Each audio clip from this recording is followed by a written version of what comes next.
કાલે બપોરે 1:45 વાગે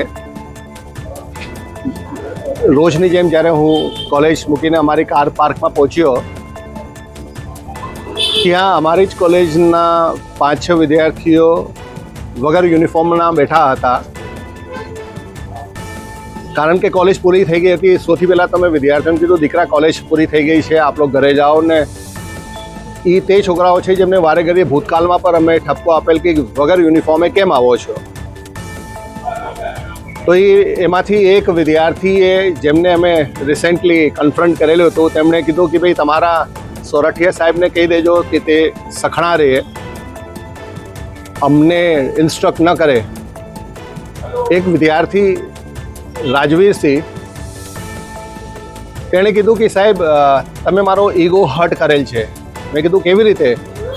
અમારી કોલેજના બગીચાના બેન્ચ ઉપર બેસેલ હતો 2 દિવસ પહેલાં. ત્યારે જેટલા પણ વિદ્યાર્થીઓ બેઠા હતા, દૂરથી જ મેં તેમને સૂચના આપી, ભાઈ બેન્ચ પર વ્યવસ્થિત બેસો. તો આ બાળક કહે છે કે સાહેબ તમે પબ્લિકલી મને બેન્ચ પરથી નીચે વ્યવસ્થિત બેસવાનું કીધું, મારો ઈગો હર્ટ થયો છે, તમે મારી માફી માંગો.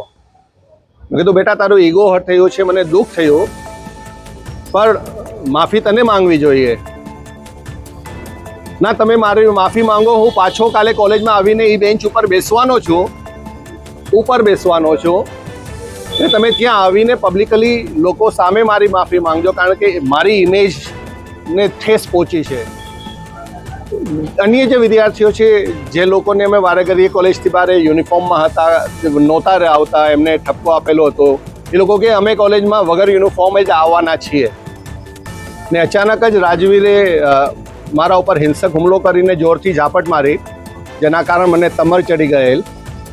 ને જતાં જાનથી મારી નાખવાની ધમકી પર આપીને તેઓ ગયા હતા કે તમે કોલેજની બહાર નીકળજો, અમે તમને જોઈ લઈશું.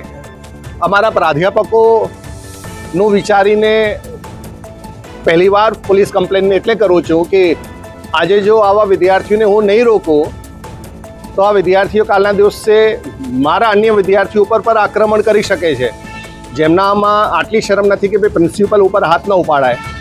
મારા અન્ય પ્રાધ્યાપક પણ સુરક્ષિત નથી. એટલે મેં તો મારું આટલું કર્તવ્ય કર્યું છે કે મારી કોલેજની સુરક્ષાને વિચારતા આજે પોલીસના ધ્યાન ઉપર આ આખો કિસ્સો લાવેલ છે. પછી આગળ જે એક્શન થાય, વિલ સી ટુ ઇટ કે ભાઈ આવું કાર્ય પછી કોઈ પણ કોલેજમાં ન થાય. પહેલાં કોલેજમાં અન્ય વિદ્યાર્થીઓ સાથે એમનું બાજવાનું થયું હતું, પણ તેમણે ધાકધમકી કરીને તે વિદ્યાર્થીથી પોતાની કમ્પ્લેન પાછી ખેંચાવી લીધેલ હતી.